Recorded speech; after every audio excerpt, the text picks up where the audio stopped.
каза, че съм малко назор в момента и че не е каквото е било до сега, но ще говори се му и че идеята е интересна. И че моли някакси да й го напишеме това, за да може нещо да покажем. Да му помогнат на момчето и той да им благодари там, да ги споменава в пътеписи, в такова. Весели празници ти желая. Чао! Много е важно за спонсора да знае, че около това се вдига шум. Сега, като отидеш някъде, примерно, ако ми се обади някой, аз съм примерно собственик на някаква фирма, и ми каже, че някой от Томбукту тръгва да обикаля света и през цялото време ще върти албума на Бараби Блузбенд и аз ще кажа, ми боли ме фара. Върти. Но като разбере, че в цяла България се знае за този човек, е много различно, нали, в цялото Томбукту. Нямам представа как си смъква надолу да ти покажа по-надолу.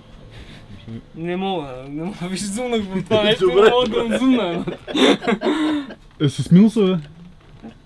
Чеше банти презентацията направи.